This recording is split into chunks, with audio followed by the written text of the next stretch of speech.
What's going on? Is that your computer? Is it about to blow up? Brent's computer's blowing up. Oh my God, he put it together wrong. This is what, yep.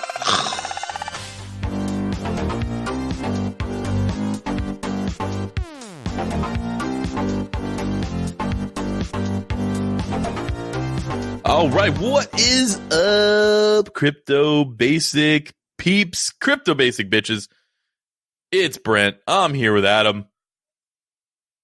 Ruthless Levy. Yes. And jeez, man. I didn't use my full name. No, you just kind of abruptly stopped. I feel like you usually say that or something. And I felt like I had to, Mad Libs this I guess, fill in the blank. I feel like Mad Libs is how you came up with your middle name. You were just like, okay, let's see. Adjective. No, misspell. I just was signing up for an Xbox Live account, and I guess I smoked weed that night. So I started thinking of really let's think of the coolest way to spell certain words. And then, I just put it on there. And then when I opened my PokerStars account, I just used that as well because I was like, I just want to play. And didn't think of, the consequences of people just start calling me fucking 15 years later. But hey, it's kind of cool. You're pretty much that's you now. So that's you. What is us? Us is the Crypto Basic Podcast. This is our weekly news breakdown of the stuff that we found that was interesting. Give you a little preview. We've got, of course, our rapid fire section, but we're talking a lot about the IRS and how they're handling U.S. crypto transactions. So sorry, non-U.S. listeners, there's a part of our show on that. We're going to talk about Ethereum's legality, problems for Libra, big story about Hearthstone streaming and how that affects crypto. That's going to be pretty cool. And then I actually, depending on our timing, I'd like to talk about a poker related story. We're going to keep it at the end of the show, but it's been so interesting I've been getting a lot of questions from people outside of the poker world. And I know we have a lot of intersection with our audience, and Doug Polk, who's used to be big in crypto, I guess doesn't give a shit about crypto anymore. He is at least in the middle of this whole thing. So there's enough tie-in that I thought it might be interesting to talk about. So that'll be the last thing we talk about before we go on to the mailbag. So you can skip that at the end of the show if you don't want it. All right. So that being said, it is time for the most rapid thing that we do on a daily basis, the rapid fire section.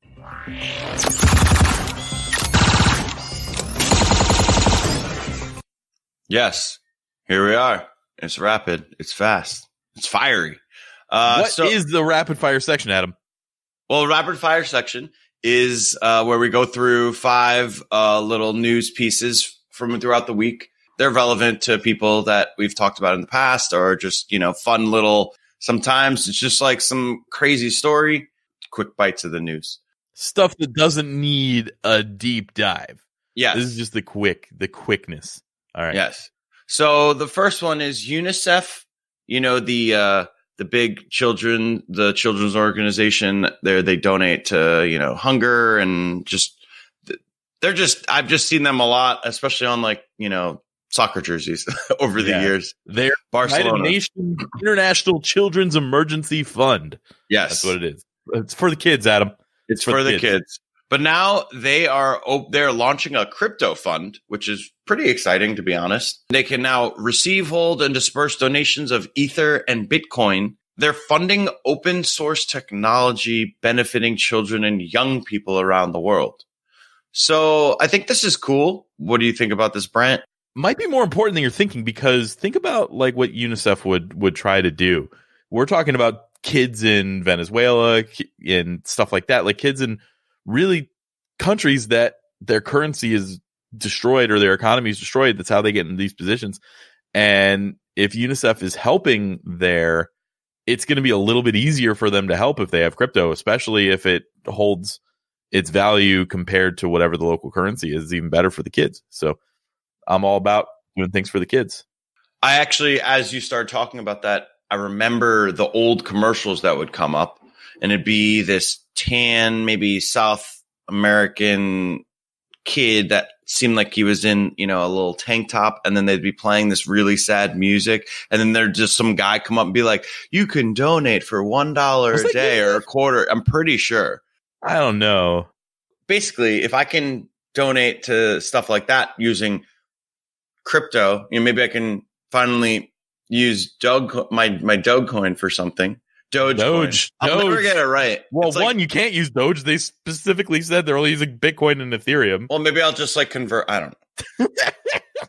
They should be taking Doge, though. That is a punt because they would have more donations if they opened themselves up to the Doge community. Yes.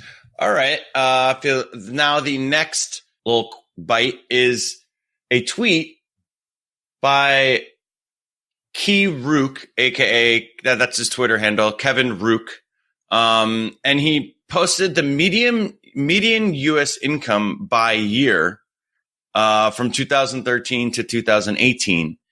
And he then converted that to Bitcoin. So in 2013, it was 286 Bitcoin. And 2014, 102, 2015 is 207 Bitcoin. So it went up and down. Then now in 2018, it is 8 Bitcoin. So I just thought that was interesting. And there's a chart attached to it. What do you think about that? So our salaries are going down dramatically based on the future that we believe that we are going to be in. So it's even worse than you think it is with your salaries being stagnant. And yeah, I mean, it's kind of cool to look at, but obviously we know this. Like this is, if you just in your head, you're like, oh, how many Bitcoin is the average salary? What is interesting is that it even went down even from 2017, 2018, when you're thinking bear market. An interesting little fact. I know that it is, obvious if you think about it, but sometimes you actually need to think about it. Yeah, we don't do a whole lot of thinking. I don't know about you, or I don't. I say we. I don't. Maybe you do. All right, next nugget. Give us the next nugget, Adam. All right. Well, Vitalik Buterin actually spoke out at DevCon 5, which is the kind of. Do you know exactly what DevCon 5 is? Because I feel like it's a hacker conference. That's DEF CON. They're different. So DEF CON would be a developer version. DEF CON is the one where when they come to town, all the hotels in Vegas and stuff are warned that people are gonna try to hack them. And they do annoying stuff. To the point where I think they've been kicked out of a couple cities. I don't know. Basically DEF CON is a bunch of people who can do hacking getting together, and then very often some weird stuff occurs. So anyway, no, this is DevCon. This is different, Adam. This is an annual gathering held by the Ethereum Foundation. So yeah, it's just basically all the big guys in Ethereum come together and they talk about where they're going, how things are going. And on this particular talk, Vitalik claimed that Ethereum will be more secure than Bitcoin after it moves to proof of stake over the next few years. Interesting. Yeah. And he says, they're kind of explaining a little bit about proof of stake in the article, just introduces a system where validators can be questioned. So there are challengers. So you can challenge a block for being illegitimate. Hasn't Ethereum been talking about proof of stake for years at this point? Ethereum 2.0 has been a long time coming. I've given up on any sort of idea of a date in my mind as to what it is. What's funny is there might even be a date now because dates come out all the time. And eventually I was just all right, I'm not even going to bother listening to this anymore because they're just making stuff up at this point. They don't know when it's going to come out. They know they're working on it. So they keep coming up with dates. That's why I like the way Charles and Cardano and, the IOHK do their roadmaps, which is just this thing's coming. We're this % complete with it. It's coming. There's no date until it's done and ready for launch. So yeah. And he went on to say this is how attacks on the blockchain can be more expensive. If someone really wants to bring the network down, they would have to create a lot of malicious blocks, and to do so, they'd have to have a huge amount of ether as collateral, and then they could lose it if challenged with proof of stake. So it's even if they still try to hack, like, they could still, let's say they try the old ways of hacking. They need a lot. And then on top of that, someone may notice that there's some irregularity and there are illegitimate blocks. So there's some kind of negative incentive to attack. Like, I don't understand exactly what this is. You don't understand exactly what this is, but we're going to take Vitalik's word for it. And he's saying it's going to be more secure. I don't know if it's going to be more secure than Bitcoin, but he's just trying to say it's going to be more secure than proof of work. It may be more secure than Ethereum's proof of work. I don't know. We'll see. We have to see when it comes out, but there's a negative incentive to attack the network, basically. There always is a little bit of a negative incentive, but it sounds like they're going to make it harder to attack the network and way less worth your time, which is good. Yes. And then one of the biggest characters in the crypto space. This story. I read this. This can't be real. John McAfee started a decentralized crypto exchange with no restrictions. And he's calling it the McAfee. How do you say his last name? John McAfee. McAfee. But it's like, the MCO. I don't know. Yeah. So John McAfee, it's calling it the Jesus Christ. All right, so he's calling it the McAfee DEX, the decentralized exchange, and it's going to be completely running on the Ethereum blockchain, no KYC, which is know your customer, and that's like, where you have to just fill out all these forms, put your passport or whatever in order to just use an exchange. It's open in beta right now, only ERC20 tokens. And nothing on the exchange will ever be monitored, recorded, or restricted. So, yeah. Great. It's not out yet, but, awesome. I can't wait to use the McAfee DEX. And, he still is going to lose his penis. So, I don't know, he said $3 million, I think, was Bitcoin's price by the end of 2020. And that means that if it's not, he will be eating his dick. So I don't know what thing he has named his dick, because we don't know. I'm pretty sure he's not going to chop that off, but no. You are overlooking a very important fact, as there is a typo in that tweet. And he didn't He didn't actually say dick. He said, I now predict Burrcoin. Oh, that's what he said. I now predict Burrcoin at $1 million, which is funny because it's a fat finger typo. But, has somebody created the Burrcoin fork yet? I wonder. Someone should. They need to. Yes. And to be worth $1 million a coin by the time. That way we can catch McAfee. It needs to be pegged to the value of Bitcoin. That's what it needs to be. There you go. So he can't manipulate the price. We need a stable coin called Burrcoin that is pegged to the value of Bitcoin, Adam. That's what we need.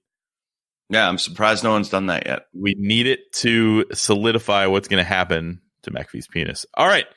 So that is it for the rapid fire section. And this is where we're going to take a minute to talk about Wild Foods. Wild Foods is the official sponsor of the Crypto Basic podcast at the moment. And they have a really awesome suite of products. They have everything from coffee to mushrooms to salts. Now, what they have is a lot of single ingredient foods. A couple of the things like the Cocotropic is something that they've created that's a proprietary blend of the mushrooms. Adaptogenic mushrooms are a thing that are kind of sweeping through the land at this point. They're actually hard to find, and they're really hard to find properly, professionally sourced mushrooms. You can be confident that if you order from Wild Foods that they have done the painstaking part of the sourcing for you, and that they have gone and done it responsibly, and usually with a small farm somewhere in the world. So check them out. Grab some of those mushrooms. I know they work for me. Kareem said they worked for him when he actually, came on the show.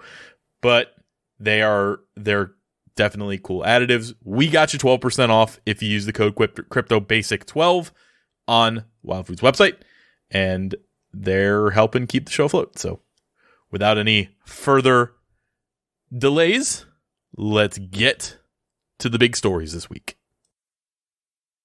Let's talk about Hearthstone pulling some bullshit. First, what is Hearthstone, Adam? Oh, yeah. So Hearthstone is a digital card game. Me and Brent, we know each other by playing Magic, which is, just a physical card game. But Hearthstone is owned by Blizzard, and they basically saw what Magic was doing and decided they were going to create it in digital form. And honestly, they knocked it out of the park years ahead of Magic. Magic never did it until a few years ago, and now they're doing fine. But not even a few years ago, like last year. Yeah, like Hearthstone's been around for 6-7 years or something crazy at this point. And so they have a very large following. They have pretty solidified, tournaments and there's a lot of things, they have something called the Hearthstone Grandmaster Tournament, I think. And in this particular tournament, there was a Taiwanese player named Blitzchung. I like that name. It's pretty cool. He spoke out against Hong Kong. No, he spoke out against China. Sorry. He was talking about Hong Kong. Yes. The quote was, "Liberate Hong Kong, revolution of our age," and he was wearing a gas mask in the Twitch interview. Which is a symbol of the protesters because they have to hide their faces from facial recognition because you can be arrested just for protesting. Yeah. So you can go on Twitter and see the video. They actually deleted it from their account, and then someone else obviously grabbed it, and it's just up. And so the fallout of that was this guy, he did well in the tournament, and then they took his prize money. Blizzard banned him from they took his prize money. They banned him from future tournaments. It's just been a massive fallout with Blizzard. A lot of people have been kind of boycotting them, saying no longer going to play these games. So before we get into the result here, I promise this is going to be blockchain related when we get to the result. But I just want to put this into perspective. Blizzard is a U.S. company. They're a publicly traded U.S. company. In fact, you own some of their stock. So, or at least you used to. I don't know if you still do. Yeah, at some point. Okay, so so we can put that bias out there. So we're even saying this bad stuff, which in theory, that you could still own the stock on. But they, for some reason, went balls to the wall on hurting this guy that spoke out against Hong Kong. Now, they do have a policy of not using their official streams as something against or as something as a political tool. Like, you can't go on there and be like, fucking vote for Trump 2020 or like impeach Trump, anything like that. They aren't cool with it. It is against their policy. However, what they did was they took this guy, banned him for life for a year from Blizzard tournaments, and retroactively took away his prize money that he'd already won that had nothing to do with his demonstration. And this is a huge, huge problem, and they are doing so because they have a conflict of interest. One, the Chinese market is huge for Blizzard games. They released this whole game. It's not out yet, but it's called Diablo Immortal or whatever. It's a Diablo game, and all the fans were like expecting a Diablo remaster of like Diablo 2 or 3, and they got one of those shitty mobile games where you have to wait a little amount of time before you're like, you know the ones I'm talking about, where it's like you build your city and you fight and like you wait time before you can get more resources. Kind of the Farmville approach, that kind of game where you have to like pay to win, basically. And the Chinese eat that shit up. So everybody's like, they literally developed this game for the Chinese market. Nobody gives a shit in the US. And also, it was something that I didn't know that you put here is that Tencent, which is a Chinese conglomerate, has a big stake in Activision, which owns Blizzard. And Tencent also has a big stake in Reddit. There's been some weird Chinese censorship going on Reddit. So this is all what you think about whether the protesters should be doing it or not. I'm certainly pro Hong Kong liberation. I'm very proud of what the protesters are doing. But the censorship should be something that we as a crypto community are all against. That's why Bitcoin was created. That's what one of the core values of the community is, and this is bad. So if they had come out and just like given this guy a slap on the wrist, if they were just like, look, dude, you can't say this stuff, you're banned for a month or two, didn't take away his previous private money, they could have given him some sort of negative repercussion here that wasn't completely out of left field, insane, throwing the book at him, making an example, and it would have just been swept under the rug. So I don't know if they did this on purpose to cause a ruckus, but it worked. So I do think that while you're presenting good points about, censorship, and it is ridiculous, I think back to a situation that happened on a poker stream a while back. The European Poker Tour, they stream on Twitch, they stream on YouTube. They actually tape their own, product for TV in the UK. There was a final table where these guys wore Save Gaza and Free Gaza, Save Palestine shirts. They were both at the final table together. And it kind of created a really weird situation because the commentators are operating semi-live. They're 30-minute delay.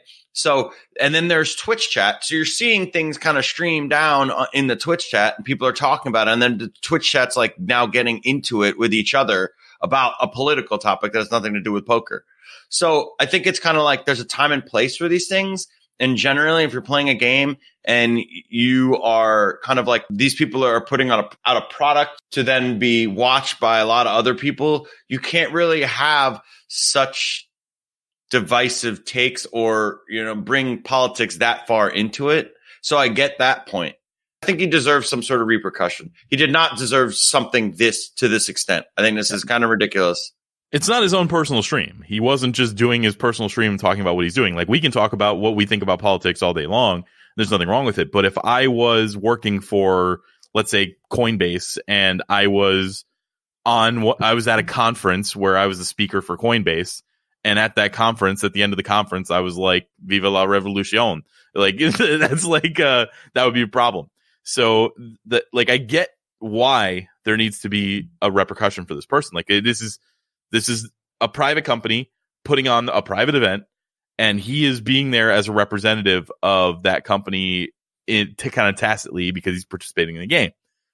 But they went like ballistic. They tried to ruin this guy intentionally to make an example so that nobody else can do this. Like, he knew there would be consequences. There's no way he didn't think doing that would bring consequences, either from the company itself or from the people who exist in the world that are pro-China. What he did was, in theory, pretty brave, because now he has a target on his back for anybody who is pro-China. I mean, that is a super divisive piece of the world right now that's happening. He was not within his rights to use his free speech at that point. So, we don't like censorship, but he needed to be told he couldn't do that. But, he didn't need to be completely wrecked for it. It was an overreaction. And there's been some fallout. Sorry, we'll go on to the blockchain part, but I swear there's the crypto connection here, guys. A guy who's been a Magic player forever, and he kind of became a Hearthstone streamer or caster. He ended up everyone was asking him about the topic, and then he ended up saying, I'm not going to stream the BlizzCon, the big event, coming up anymore. And it became an international incident, basically. Yeah. Barbara Streisand effect. Like, the fact that they acted so ridiculous about this has now put a spotlight on it. If you go check out the subreddit on Blizzard subreddit or Activision subreddit, it's just posts like, fuck Blizzard, fuck Activision, all that stuff. I don't play Hearthstone. I don't play World of Warcraft. I don't play Diablo. I never will play those games now. And in fact, Blizzard will never get any of my money, and nor will anything that's related to Activision once I figure out that Activision is currently running them. I am totally going to vote with my money here and show my displeasure for this. I met the CEO of Blizzard once, or a while back, Mike Morhaime. He doesn't work there anymore, but he's such a nice guy. This is. If he worked there and he was still a nice guy, maybe this wouldn't have happened. Maybe it's like somebody needed to put their foot down. There was a walkout at Blizzard headquarters with the employees. They were sick of it. So, you don't take this out on the actual employees if you happen to run into them. But fuck Chinese censorship. That's the South Park thing from last night.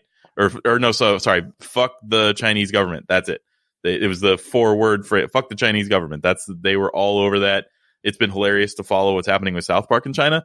This is just too big a topic right now to not really give it time, even on this podcast. Because especially when crypto is just about, not being censored and decentralization. Yeah, decentralization. And I suggest any listeners out there actually take my exact stance on this and quit playing WoW Classic if you're playing it. Quit playing Hearthstone if you're playing it. And what is a good alternative to Hearthstone? We're about to tell you. Yes, it is Gods Unchained, which Brent has been, playing here and there, right? I've only played it a couple times, but I literally just built my computer yesterday. Watch out. I was having an issue streaming on I have a very good laptop. It's a Surface Book 2, but it was running into like issues streaming. Like I was basically straining it. It's very good for everything that I normally do, and it can do gaming fine, but it wasn't handling gaming and streaming at the same time. So I built a rig. I actually I was like kind of live streaming my building of it in Discord in the off topic section. I was getting input from the community, like, hey, what should I get here? Like, blah, blah, blah. So anyway, first of all, proud of myself. I built it, hit the power button and turned on the first time and installed Windows right away. I've built like 4 computers, maybe. It's not like it's like a hobby. I've just built them over my life. I've never turned it on to have it function the right way the first time. I've always got to go back in and like fix something. But nope, this was first time. Anyway, so yeah, I suspect I will do a little bit more streaming, especially now. I want to support Gods Unchained for this move. So I kind of talked a little bit of shit about their game. I was like, it's a Hearthstone knockoff with a couple of different upgrades or whatever. Now I'm happy they're fucking knocking off Hearthstone. So I'm going to probably stream that more. So we have like, I don't know, 50 subscribers on our Twitch channel or something like that. So subscribe to our Twitch channel, twitch.tv/cryptobasic, and I will be on there and I'll try to get Adam to go on there sometimes too. Yeah. And so basically Gods Unchained reached out to Blitzchung and they will reimburse him for his lost winnings, which I think amounted to $10,000, and will invite him to their upcoming $500,000 tournament. That's also another reason to get good at Gods Unchained. And they went on to say that Blizzard will exploit their players if it is in their immediate financial interest, and how Gods Unchained has built uncensorable items with an open economy and market. And, this is definitely one of those savvy PR moves, I'd say. You see an opportunity, it kind of aligns. People say you're kind of a Hearthstone knockoff. Well, look, Hearthstone's in the news with this crazy incident. Why don't you try to reach in there and, slide into Blitzchung's DMs and get a new player out of it? Yeah, they're not even attaching it to like a deal. They're not like, hey, sign with us, be a player that represents us, and we'll give you this money. They're just like, no, dude, we're going to give you your money. Like, we think this is bullshit. Here's $10,000 or whatever he was actually supposed to get. And if you'd like, you can participate in our tournament where you could win more money in a game that's super similar that you're probably going to be good at if you give it 5 minutes of your time. Yeah. And obviously it's a PR move. Obviously it's also working because we're talking about it and we're happy about it. And the $500K tournament makes me want to at least give Gods Unchained a shot. I downloaded it, but I kept having issues, or not. It's not even downloading. It's like, you're using MetaMask or something to get onto it, but it wouldn't let me log in, and I just kind of gave up after a bit. I can get you past that. Also, I'm not going to be able to stream until I get my meta. I'll talk about this at the end of the show because the Patreon people are still waiting on their tokens, but even though I had my engine, I got my engine private keys or whatever, I forgot that I did the engine paired with MetaMask, and my MetaMask seed phrase is back home in Fort Myers. So, and my dad just had surgery. So I was going to get to this at the end of the episode, but now I'm going to get to it now because why not? My dad just had surgery. So I'm waiting for him to like be okay, to be like, hey, Dad, I need you to go here, use this code, open this, find the piece of paper that has this written on it, and read it to me. Like, walking him through that. So anyway, yeah. Sorry. So that's when I'll start streaming again. And the last thing on this topic is Gods Unchained then was hit by cyber attacks after speaking out against Chinese censorship. Of course they were. Boy, hopefully they don't do any sort of attack on the blockchain. I feel like but Gods Unchained is on Ethereum, so I guess they can't really attack Ethereum successfully, so that's fine. Yeah, of course they got DDoS'd or whatever. Whatever. Like I said, I am totally on board with fuck the Chinese government. And Kareem he's not here today, obviously, but he tweeted for the first time in like 4 months about this. Kareem does not use Twitter. He has followers because like when we've done things on the podcast, people have ended up following him, but he doesn't tweet. And he said he's literally never giving Blizzard or Activision a second of his money or a second of his time ever again. Never watch a streamer blah, blah, blah. So this is, yep. Anyway. Moving on, I actually did tweet yesterday. I haven't tweeted in a while. And my tweet was that Ballers is the best show ever to half watch. I have not. You just like half watch it. It's not the best show ever. It's a great show to be like, you know what? I'm going to kind of watch it. And occasionally there'll be some good music, maybe some hot women, cool cars. And occasionally I'll be like, oh, what's going on in this sports soap opera? Entourage won me over in the scene where where Terrell Suggs is in a bathroom just like smashing a hooker, and The Rock walks in on him and he's like, oh, hey, look, I need you for something. He's like, dude, I'm busy. And he's like, no, I kind of need you. And he's like, what the and he's just, anyway, great show. That was Ballers. You said Entourage, but it's like basically the same thing. Oh yeah, I meant Ballers. Version. Yeah. Obviously we're talking about Ballers. Yeah. So they're very similar. Brent, do you want to talk about your favorite company, the IRS? Yeah, let's switch from a overseas, talking about China, Hong Kong. That could have been in our crypto around the world. And we're going to talk about the US. We're talking about the IRS putting out an FAQ on virtual currency and their transactions. I pulled out what I felt like was the most pertinent information. I'll go through it kind of quickly. Obviously, I'm not a tax professional, so I don't know how some of this stuff works, but it's being treated as property for tax purposes. You must recognize capital gains or losses on your sale of virtual currency. If you hold it, it's fine. Now, I didn't read anything about like-kind exchanges, but it looks, I don't think you can switch one virtual currency for another without realizing your gains. Because specifically, it was excluded from like-kind exchanges a couple years ago. Could you explain the like-kind exchange? Yeah, so like-kind exchange got switched around, but basically it used to be like if you sold one house and immediately bought another house with the money that you bought from house one, you didn't have to realize capital gains of house one because you're trading house one into house two, which is the same kind of thing. And it was applying to virtual currency. So as long as you didn't turn it into USD, you could trade Bitcoin for Ethereum and it was not triggering a taxable event. They stopped that a couple of years ago, so it did trigger taxable events. Nothing in here looks like that is going back. So still, you change Bitcoin into Ethereum, you've created a taxable event for yourself, in my understanding. If you hold it for a year, you have to pay long-term gains. If you hold it for less than a year, you have to pay short-term. Short-term are more expensive than long-term gains, I believe. And you know what? I might even be wrong on that. So don't, whatever. Just that's how it's treated. Look that up. No, I think that's right. Gain or loss is based, of course, on US dollars because we're talking about it being in the United States. You get to include all fees that you incur to get the coins in your cost basis for them. It's unclear if you can include like network fees. So if you need to transfer Bitcoin here to there, if you have to pay $1 or $2 worth of Bitcoin in a transaction fee, it's unclear whether you get to claim that or not. But it does say fees, so I suspect all fees, even blockchain-specific fees, are going to be involved. If you get paid in virtual currency, it is income. And also paying somebody in virtual currency means you have to recognize your gain or loss on that virtual currency. It's the same as selling it for USD. They talk about the fair market value a lot of crypto, and they have different ways that you can determine the fair market value on things, but figuring out the fair market value on crypto is a little bit tough because there's some reporting discrepancies, but I'm sure a professional will be able to tell us that. In fact, if you happen to be a tax professional, come on the show. So there were a couple people that we turned down because it was clear they were just shilling their like tax preparation services. But honestly, I met some guy a while back at the crypto conference that I could reach out to that guy. I'll reach out to that guy. We'll get somebody on the show to talk about this. I mean, if you filed an extension, our next show is going to be out past that. But anyway, if you don't receive a coin, so hard forks are we're going to talk about the problem with the hard fork situation later. But right now, in a hard fork, if you don't get a coin in a hard fork for whatever reason, then you don't have income.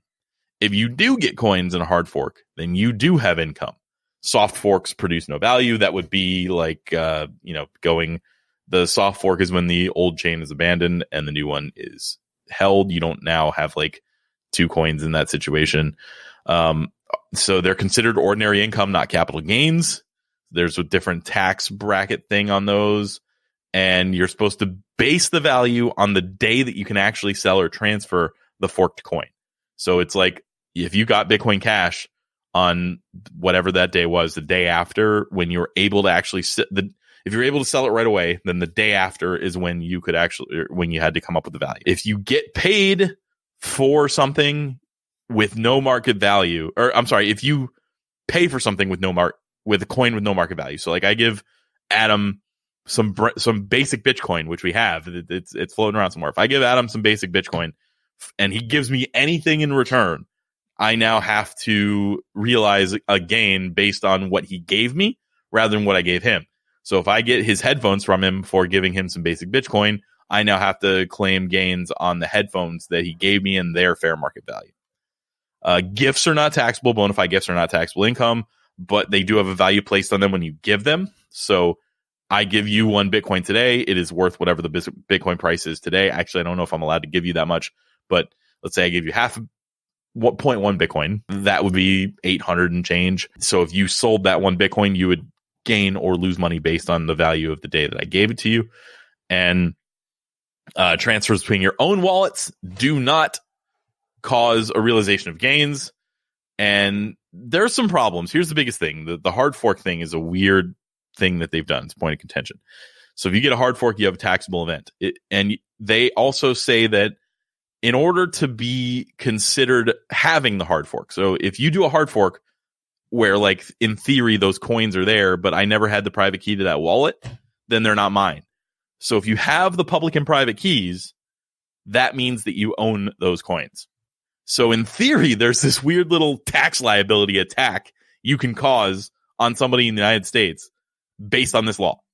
You can fork a coin that they own, and then you can send them the private keys to those wallets or whatever. Or you can even fork any coin and send them the private keys and public keys, and now they have that coin. And if it has any value, they have to pay taxes on it.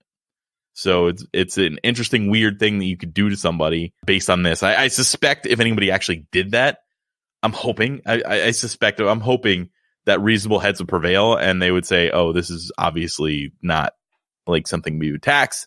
But crypto anarchy is definitely a place where people are seeing all the angles and they see this as a thing. So we'll see. I think Jameson Lopp originally pointed that out on Twitter. We have a link to an article that talks about it in the show notes. But that is, I know it was boring, guys, but I wanted to talk about it because it came out, and I'm sure there's lots of questions. Feel free to throw them in the Discord. I'll try to answer them. It's necessary.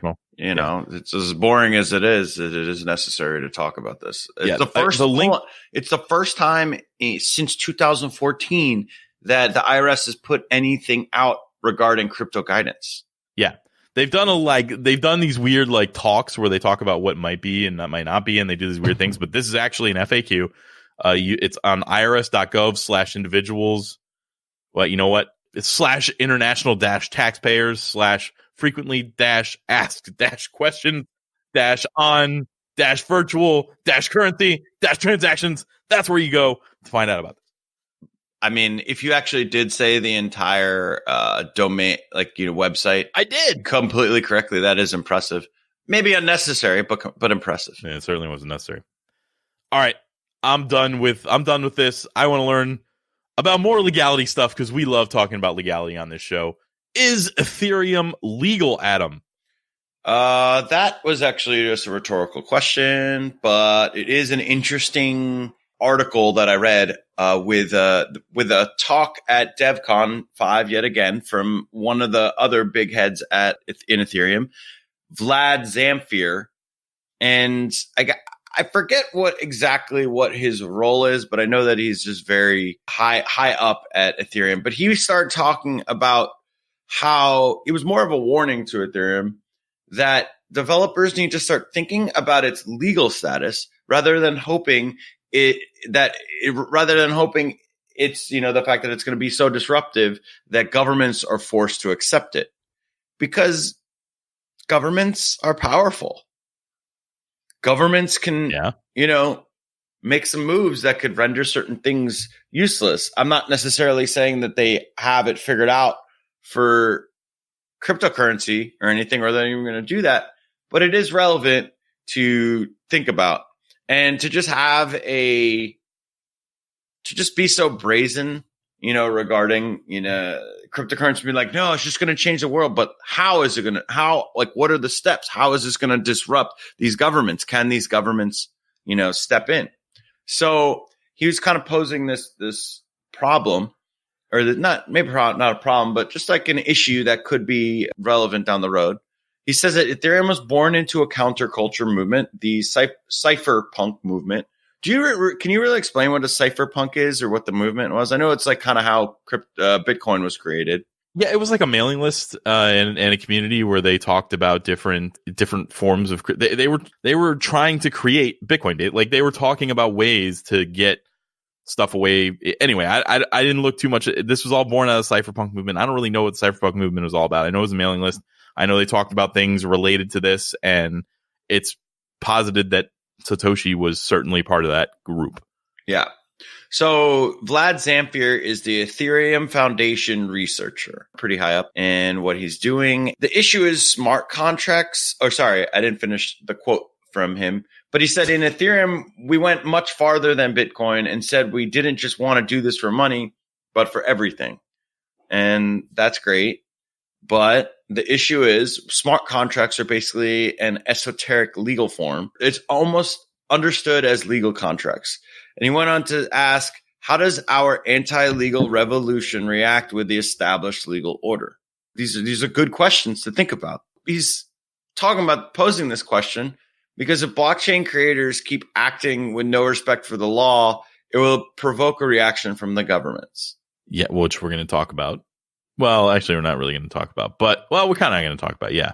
He said that there were 3 scenarios that could happen. One is Ethereum gets co-opted, as in they decide they're going to work together and figure out how they can adopt blockchain, and maybe Ethereum bends the knee slightly for certain things, and then things go on, and all of a sudden it's a lot more efficient for everyone. That's obviously the best result. Then it could get regulated, which is that's less good, but still fine. And then it could also just get governments can come up with something else similar, maybe not as efficient, but still, they could come up with a centralized system that runs electronic contracts, making payments happen automatically, but it could be faster and cheaper and maybe more tempting to businesses. These are all theoreticals, but that is definitely something that could happen. So I want to sum this up real quick before we keep going. This is a developer of Ethereum, or at least somebody who's high up in Ethereum, that's out there giving counter arguments to why Ethereum is going to work, which is interesting to me. I love it when people go out there and talk about the possible negatives of a project or something that they're working on. It shows that they have a level head. He's like, we're not stupid. We haven't not thought about this stuff. We know that these are possibilities. So I think that's an interesting thing to think about from a bird's eye view. I like that he's at an Ethereum, summit and talking about this stuff, because he brings up very good points. I know that we'll say 2 years ago when everything was booming, you would say, oh, Ethereum's just going to change the world. It's so disruptive. The technology's so, ahead of its time, and governments are going to be useless or whatever. There's a lot of speculation, a lot of. Yeah, not going to say I haven't been a part of that. That's what I want to see, but it's tough. It's a long road. Yes. And so then he closed the talk by saying, we, as in Ethereum, are pretty disruptive, and it's inevitably going to come to a head. What we're doing is too radical and revolutionary for the established legal order to ignore. I completely agree, and I think it really does make you think about the future of Ethereum and governments. And at some point, they could just decide, the Trump administration could just be over it. No more crypto. Or in the US. Yeah, maybe there would be an uproar, maybe not. I don't know. It would just be, that is a possibility that could happen in certain places. Now, could they stop it? Maybe not as much, but one day they could just say, hey, Americans, if you hold cryptocurrency, you could, that is illegal. There's a lot of things that could happen. It also could just be, hey, cryptocurrency is a part of our everyday life, because it is really, it has, smart contracts and blockchain really help make everything a lot more efficient. We don't know. I agree on all fronts. He's making perfect points. And ideally, the next thing that we're going to talk about is kind of running point here on like getting people to ignore Ethereum for a little bit longer, because the longer it's ignored, the more it's hard to get rid of. So hopefully regulators continue to ignore it in the or at least make laws that are pro Ethereum. But like there's a world where Ethereum can be involved in legality and everything like that and be normal and be a part of everyday life. And there's a world where you're on the fringe for even thinking about using it. Before we move on, I just want to say that there are too many companies. There's too much money being poured into blockchain. There's too many financial positives, especially the US government. It seems like they love money, and they love things that will help you make more of it. And I happen to think that blockchain will allow that. So why would you ban something like that? Well, they also like being able to control the money. So if there's anything that is actually actively taking that control away from them, that is where you might see a crackdown. So it's anyway. Look, I'm going to love the fact that we're going to be reporting on this as it comes through all of its different iterations, because it's going to be interesting to watch no matter what. Yes. So speaking of governments, I'm going to transition myself here. I don't know why, but talking about governments, Mark Zuckerberg. Well, you know what? Libra's got a bunch of different problems coming. We had some of these in the rapid fire section. We decided to make a little Libra section. Maybe we should just make a whole section of the podcast, which is like the stupid Libra section. But we have some issues with the original Zuckbucks, not like the cool Zuckbucks that's actually out there. Mark Zuckerberg has to testify before Congress on Libra's cryptocurrency on October 23rd. And the hearing is tentatively called an examination of Facebook and its impact on the financial services and housing sectors. So that's great. Congress doesn't have a lot going on. They got to talk to Mark Zuckerberg about his virtual currency, and they are going to do so towards the end of the month here. So we'll definitely report on that when it comes. But they've been facing a lot of backlash. Some people are not about the backlash, Adam. We said that all we kind of had so far were some letters for people saying they were going to be on. Well, Libra decided to call a meeting of all the people that signed on, the 28 people that signed on, saying like, yeah, we're going to be involved in this, about the regulation pressure and what's going on. Well, only 27 of the 28 people showed up to the meeting, which I suspect was like a conference call or some kind. Maybe it was an actual meeting. I don't know. PayPal didn't show up. They said, fuck it, we're done. And PayPal is out of the Libra Foundation now. They have pulled their support.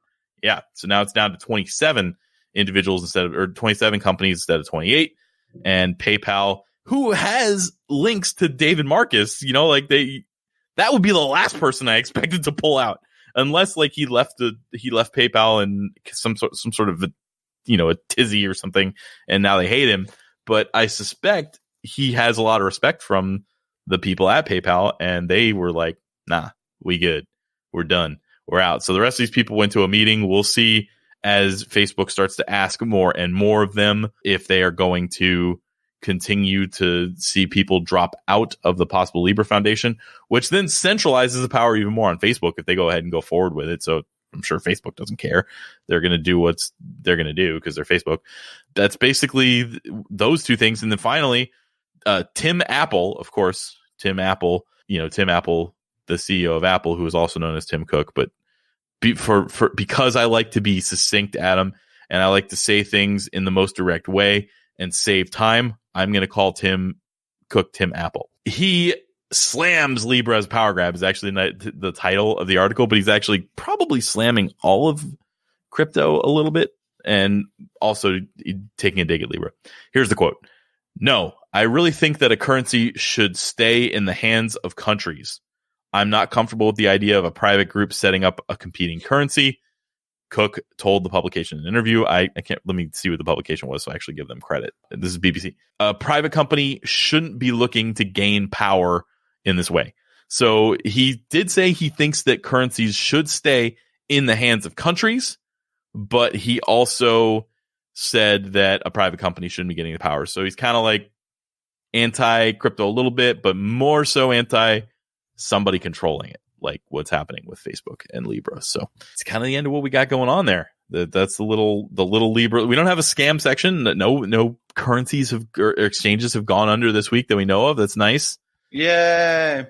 Although I didn't put this in the notes, but the wife of the guy who faked his death in the Quadriga CX thing is being forced to cough up $9 million, which is nowhere near what he stole, but at least they're getting a little bit of money back for that. That's interesting to see. We have one mailbag question. Then we'll talk about the poker thing. So if you want to hear about the poker thing, stay tuned after the mailbag. Otherwise, honestly, you can kill the episode because the poker thing is not even loosely related to crypto. It's just something that we happen to have knowledge on, and enough people have asked us that I feel like it might be an interesting topic for the show. So, and we're gonna only cover it a little bit. We're not going to go really deep into it. So here was the question. This is kind of interesting. It's from Crypto Tony in the Discord. I had a question on the 101. You guys, he's also, by the way, a Patreon member. And I had a game key that came with my computer for Call of Duty Modern Warfare, and I went to the Patreon chat and I was like, "Hey, does anybody want this game?" And he said he wanted it, so he got it. So I don't play first person shooters, so it just came with my video card. Anyway, cool. He had a question on the 101 that we just put out about DAI. We didn't just put that out, but we did just tweet about it. So I use a service called Meet Edgar to tweet about kind of our evergreen stuff. So I never know like when they're actually randomly put out there. So I don't know when those come out, but whatever. It's good because a lot of people haven't listened to a lot of those episodes because we put them out a year or two ago. So we put it out about DAI, and he said surprisingly DAI is on Coinbase, which I think in the episode it wasn't yet. My question is, if the price of ETH goes up, are you still able to buy back your ETH at the original price you took DAI out at? It seems like a bit of an obvious question, but I just wanted to confirm. So nothing is obvious about creating those pieces of the DAI technology, right? What I will say, I'll answer this question, and I'll do a quick explanation of what you do with DAI. So when you create that contract with the DAI smart contract, you lock up a certain Ethereum, and I'm going to make up numbers. So let's say the Ethereum is worth $200, and you put enough in there to get you have to lock up a certain amount of Ethereum, and then you can pull DAI out of that Ethereum based on the current price. So if I've pulled $200 worth of DAI out at a $200 Ethereum price, and I've locked up, let's say, 2 Ethereum, I have to pay a premium for that. I don't remember what the actual percentage is now, but let's call it, I don't know, 10%. I have no idea what it is. I'm making this up, but 10%. I'm just using that. Yeah. So let's call it 10%. And so now I owe that smart contract 220 DAI to unlock my Ethereum. Now I can pay it one of two ways. I can pay it with DAI or I can pay it with Ethereum. So I locked up 2 Ethereum. I could unlock some of that Ethereum and transfer it to the smart contract to pay down my balance. That balance is always going to be 220 DAI to unlock that 2 Ethereum. If the price of Ethereum drops too low, it's going to automatically sell some of the Ethereum that is not actually borrowed against to compensate for the fact that the price fell too low. And it's going to charge you a fee for having to sell. So you always want to make sure you have enough to cover the extra. The sell point is based on the total that's locked up. So when I lock up 2 Ethereum, it's got to fall really low. It's got to fall to like 110 or something like that before it'll start liquidating what I have. But I can, if the price of Ethereum goes up to $1,000 and I have 2 Ethereum sitting in that smart contract that I have to pay $220 to unlock, then I always get that Ethereum back at 220. So I could pay the 220 to unlock the 2 Ethereum, or I could pay 0.22 Ethereum to unlock it as well. If the value of Ethereum is $1,000. So there are multiple ways you can work with that contract, but the end result is the reason you would want that contract is if you wanted some US dollars, but you wanted to still keep your exposure to Ethereum and leverage that position. So use it sparingly, but at the same time, I like having more DAI in the ecosystem. So it's pretty cool. So that's how that works.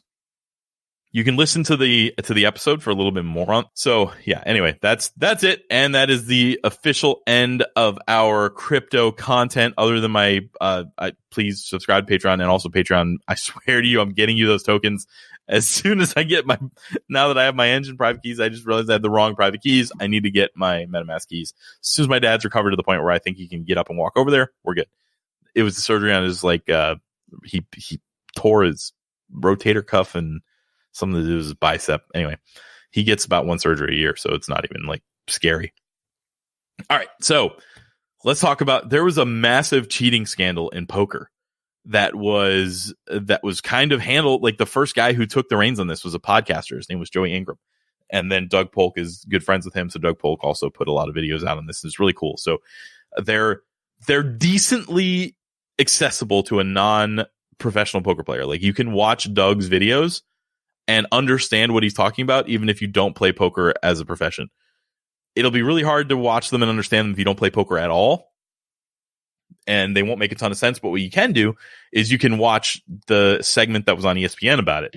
That was Scott Van Pelt, right? Van Pelt. Yeah, he really did a fantastic job of summarizing it while shouting out a few of the big, like you've shouted out Joey Ingram, who's a big YouTuber slash like poker player. I mean, he's a big poker player who's, created a following in there. So it's pretty cool. I think that he did a really good job of highlighting all the crazy like this crazy scandal going on. And I would definitely check. It's like about 3 minutes long. It's an easy watch. Yeah. He did a good job of it.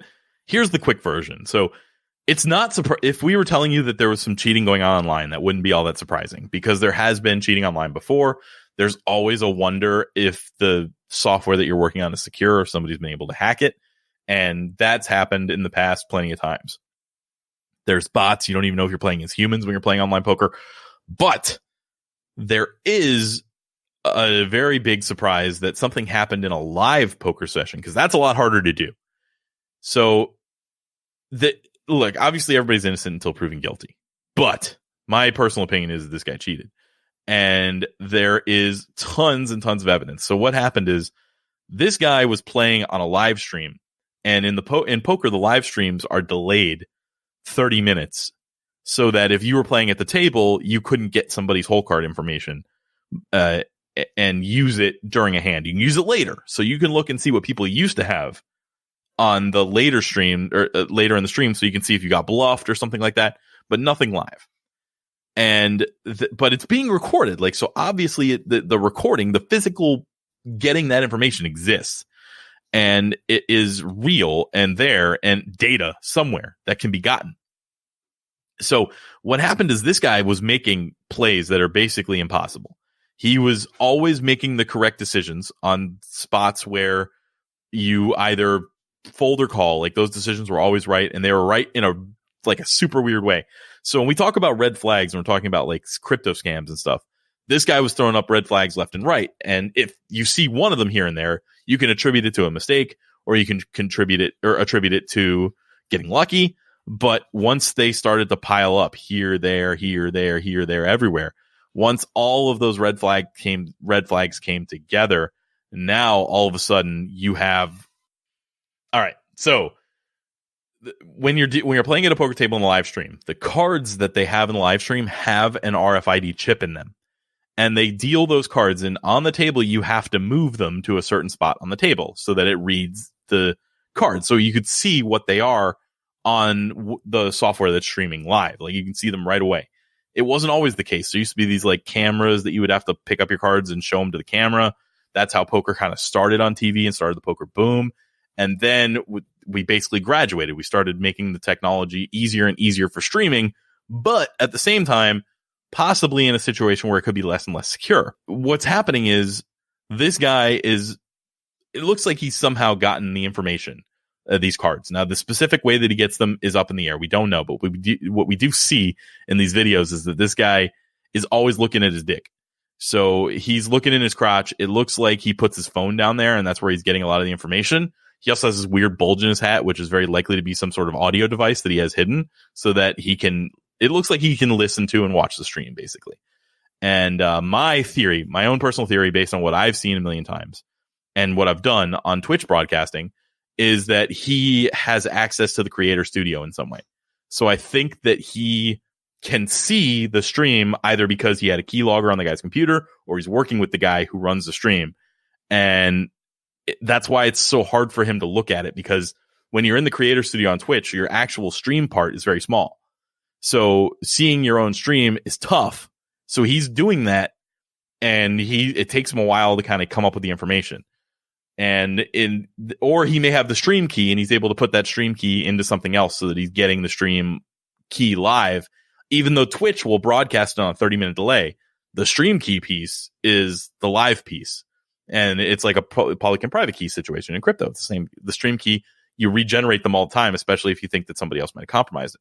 Back in the day, there was this website called Ultimate Bet, not Ultimate, Absolute Poker. They were kind of the same, but the Absolute Poker, where this guy ended up cheating because he could see everybody's hole cards because of a flaw in the programming.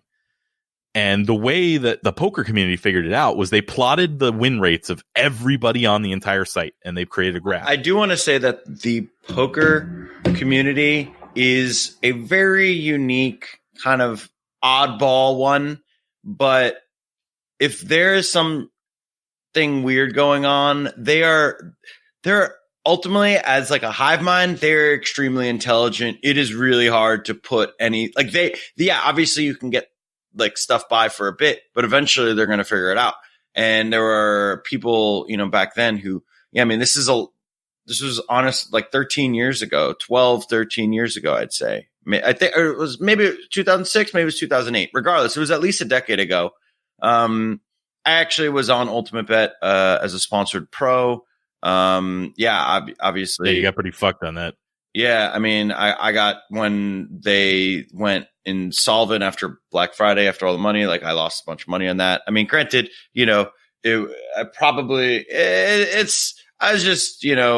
I think if I would go back, I probably would not have been an Ultimate Pro, but it is what it is. But they basically, and they had to do this on like an old forum, and they found out. So basically in poker, there's a certain attainable win rate that you can achieve if you're playing maybe optimal, GTO, game theory optimal.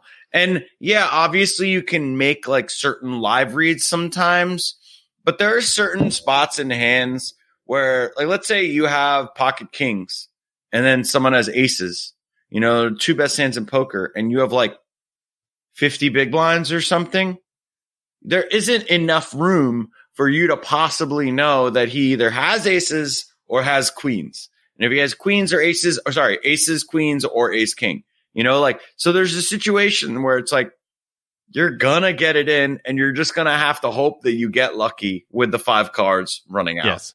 So I was just saying that there's a lot of spots where it's like, you can't avoid that. So if you're avoiding shit like that in more complicated spots post flop, where you just are, I think there was a hand where he like raised the river with ace high, and then someone ended up here like calling him with a better ace high but he saw that the guy had a better ace high, and then the guy still soul read him and called him and actually he lost the pot, right? I think. So the guy, he's just making correct decisions too often. But the graph that I was getting into there before he went on the Ultimate Bet tangent, they had a graph, and the way they figured out this guy was cheating was there was a graph of like all the different dots of all the different players, including the winning players, all bunched together. Then there was this one dot all the way up and to the right that just shouldn't exist. It was way too far outside of the realm of being a statistical anomaly, because the statistical anomalies were already accounted for within the cloud. So there was this cloud of dots with a few dots around the outside that were the anomalies, and this guy was all the way up and to the right. And it was not possible that guy existed. His name was Pot Ripper, and that's how they started to figure out that he had to have been cheating somehow. Then this guy, this Mike Postle moron, is even further up and to the right than Pot Ripper. So the guy who was cheating online for a long time, this guy is doing it even better. So maybe he had more of an understanding of poker, or maybe like he's just being more brazen about it or something, but he's even more of a winner than the last guy that everybody caught looking at hole cards. It's insane. I actually met this guy one time. I forgot. He was on a cruise with me, and for like an Ante Up cruise. I write for a magazine called Ante Up, and he was on a cruise with me. He's actually a nice guy. I liked him. We hung out, we drank, it was fun. And I forgot because I was Facebook friends with him when I started talking about it. And then somebody like messaged me. It's like, hey, you're Facebook friends with this guy. I'm like, wait, what? And then I tagged him, and he immediately blocked me. So I'm no longer Facebook friends with that guy. But the end result is this guy probably can see his opponent's hole cards in some fashion. Now, either he has a way to read the RFID, or he has a device that can communicate the information to him, or he has somebody working with him. But or there is a possibility that would be like somebody getting struck by lightning the same five times in the same place. That he's actually just really getting lucky because he's not good. Here's the thing. Now, back then, when I played with him, it was a long time ago. It was on a cruise. I remember thinking, dude was nice. I want to be nice to him because he sucked at poker. And I wanted him to be in the games and like enjoy the games more. I listened to an interview with this guy, and he doesn't talk about poker as if he understands it.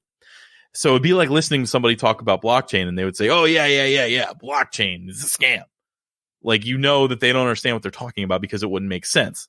So he says a lot of things that make it clear that he is not a good poker player.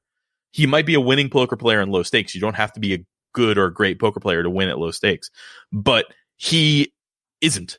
He doesn't talk about the game in a way that his brain understands it correctly. He says things like, I'm a master at making live reads, like I'll just read your soul and all this stuff. So he considers himself the best player of all time, but he has no grasp of actual game theory, optimal play, and how to do it.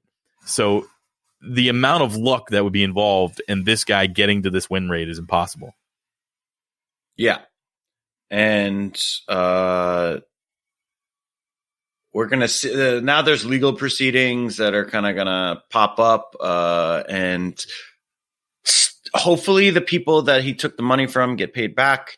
Hopefully that the Stones poker room, I'm not really sure, how it works in NorCal. I don't think Stones is a casino. I think it's just a poker room. I don't know how they do casinos in California. I feel like they had to do some sort of weird charity thing. I don't really know. But yeah, Stone's Casinos where this is happening. This is all reported, by the way, it's a gambling hall. Stone's Gambling Hall. Okay. This is all reported by a whistleblower, which is pretty cool. Her name was Veronica, and she was a commentator, right? And she was seeing this happen, and she's like, this can't be real. Yeah, I agree. Sorry. Wow, this actually seems like something fun that I'd want to open. A poker saloon. Ooh. So yeah, so she was like, she was doing this commentating, and she's like, this can't be real. This can't be a thing. She said this guy's cheating and got completely shit on by everybody. Yeah, and then now she's gone on Joey Ingram's podcast and just kind of talked it over. I mean, it's gotta be tough when you decide you're gonna do something and then people just are completely like, you just become targeted and become pretty much like, you just post this one thing and now you're just in this massive situation and people are coming at you left and right because you're just trying to get the truth out there. Yeah, so she was definitely attacked by the different members of the Stones poker community, of the Stones poker management. And they've swept her under the rug. Luckily, this was taken up by the poker community after more things. It's kind of weird. This guy Mike, the guy that was cheating, there's this whole like thing that they built around him being a god. They're trying to make this like Mike's show almost. They're talking about how good he is at poker, how he's going to get away from all these hands, how he's going to make all these bluffs. And every time they talk about him in this weird scenario where he's just like the best player on planet Earth. No other stream is like that. So there's questions about who's involved, who isn't involved, like what people would possibly do. There's a hilarious interview with his brother where his brother talks about how he's been an angle shooter his whole life and he takes every angle that he can possibly get. If this sounds interesting to you, if you want to learn about how this poker cheating happened, why it happened, and what went down, there are hundreds of hours of consumable content out there now. Joey Ingram did at least 40 hours himself of live stream watching this guy's hands live and just commentating on them as they happen. Now, he's a little over the top. He's always like, oh, this guy's a fucking god. He's the best poker I've ever seen. He's ridiculous. I wish he'd kind of not done that because it takes away a little bit of his credibility from somebody who doesn't understand that he's just trolling. But Doug does like a few 30-minute videos where he breaks it down pretty well, starting with his first one. So if this is interesting to you, go check that out. Again, we didn't want to spend too much of the crypto pod on this, but so many people had asked me that I felt like I wanted to talk about it. So I'll have links in the Discord if you want to do it. And maybe in the future, if people actually want to see us talk about this, like I don't see why, but tweet us or something, let us know. And we'll we'll do a one of like non-crypto podcast or something like that. We'll start Poker Basic. I mean, not a bad idea. So I think we've definitely given probably 20 minutes to this little segment. Really interesting. Watch the Scott Van Pelt video. And then if you want, check out some Joey Ingram stuff. He goes way in depth. Scott Van Pelt does a good job of summarizing it. Yeah, Scott Van Pelt's biggest, here's the big thing. I'll say one more thing. Scott's thing at the end is this guy is only playing basically the lowest stakes poker he can play. He's playing 1-3 no limit. He's playing 2-5 no limit. He's playing a little bit of 5-10 no limit, depending on what's on the stream. And Scott's saying, if you were this good, if you can make these perfect decisions all the time, then why are you playing in the minor leagues? Like what he's using it from a sports analogy. He's just like, if you're the best baseball player to ever play, why are you playing in the minor leagues? Why are you not in the majors?